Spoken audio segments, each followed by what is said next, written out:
Nah, ini perlu diketahui bahwa untuk Dapodik PAUD itu berada di gedung E lantai 3, sedangkan Dapodik Dasmen itu ada di gedung E lantai 5. Oke. Dan di sana Dapodik Dasmen itu di bawah sub bagian perencanaan dan penganggaran Kementerian Pendidikan dan Kebudayaan.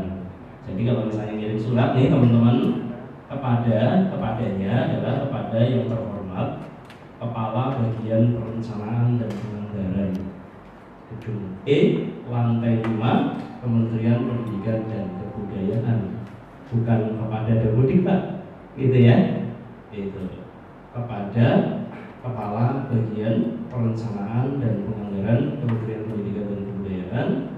Nah, boleh nanti di dalamnya meminta dikirimkan tim helpdesk Dapodik. Dapodik apa ya? Jelas ya, gedung E lantai 5, gedung E lantai 3. Sudah ya, sudah tidak di gedung D lagi. Kalau dulu di gedung D lantai 13 yang SMA SMK ya.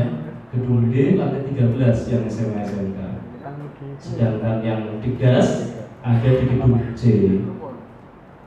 Nah, teman-teman tentu juga ternyata ini beda ya, ini perlu di lagi. Nah, apakah orangnya Dapodik sama dengan orangnya GTK? Beda ya, sekali lagi beda. Jadi server yang di Dapodik dengan server yang di GTK beda. Dapodik itu menyediakan data pokok saja.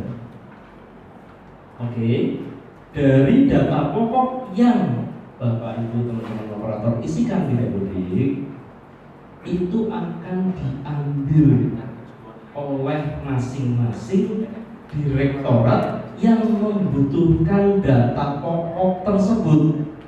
Apakah direktorat SMA, apakah direktorat SMK, ataukah direktorat pembinaan SD dan SMP, ataukah direktorat PAUD dan juga direktorat yang lainnya, banyak direktorat kebudayaan dan sebagainya. Nah, data Dapodik yang namanya data pokok tadi setelah diambil sama direktorat-direktorat tadi, termasuk Dirjen GTK, Direktorat Jenderal Guru dan Tenaga Kependidikan. Kalau Dapodik itu di mana? Di Direktorat Jenderal Pendidikan Dasar dan Menengah. Dirjennya aja beda ya.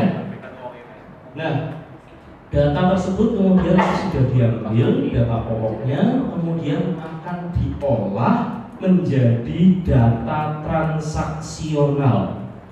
Data transaksional itu apa? Yaitu sesuai dengan kebutuhannya direktorat masing-masing. Misalnya Dirjen GTK butuh data di info GTK, info guru.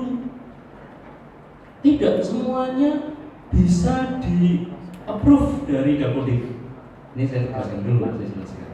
Tidak semuanya bisa dipecahkan di Dapodik. Contoh, ketika golongannya berbeda, diinputkan di Dapodik golongan 3A, ternyata di info guru golongannya berubah menjadi 2C, itu letaknya ada pada GTK-nya. Oke, bisa diperbaiki lewat mana? Bisa diperbaikinya Pak? Bisa.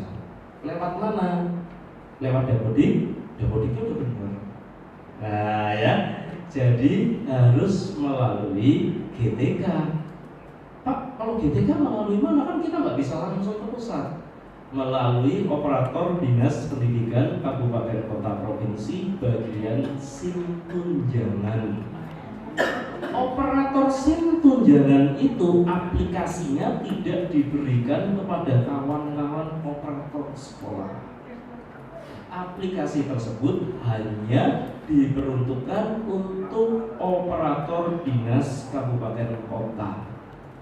Dan sosialisasi GTK biasanya tidak diberikan kepada operator sekolah, tetapi langsung melalui dinas pendidikan masing-masing. Kalau seandainya Dirjen GTK bertemu dengan sekolah, biasanya membahasnya masalah kebijakan, bukan masalah teknis. Dan sasarannya adalah kepala sekolahnya. Gitu. Jadi cukup jelas dulu ya sampai di sini ya, sebelum saya jelaskan yang lain ranahnya.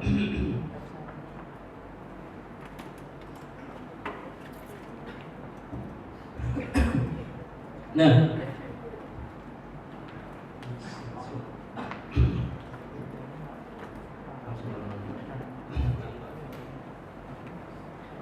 ada beberapa hal yang perlu dipahami kawan-kawan operator terkait dengan kebijakan yang ada di GTK.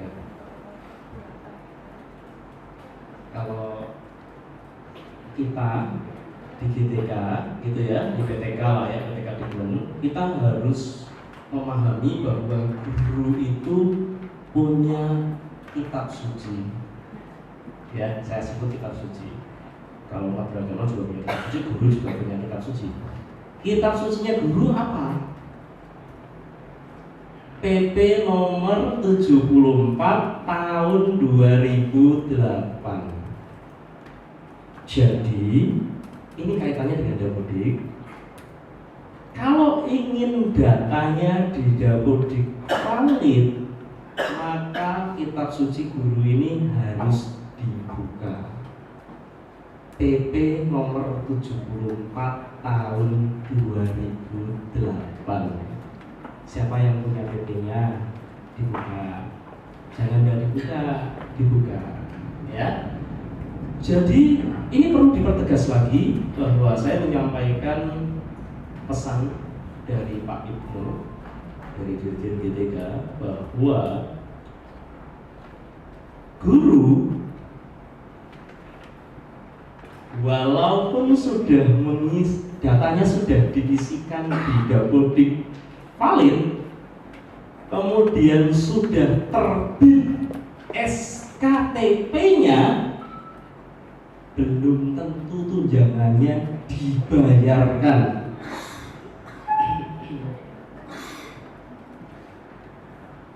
Itu kan usulan penerima tunjangan profesi. Oke, bukan sebuah kewajiban. Dasar hukumnya apa? PP nomor 74 tahun 2008.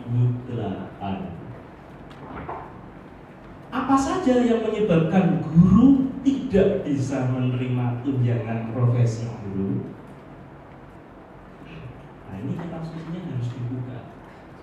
Jadi kalau misalnya gurunya marah-marah, operator bisa bilang, Bu, Pak, buka kitab sucinya Pak.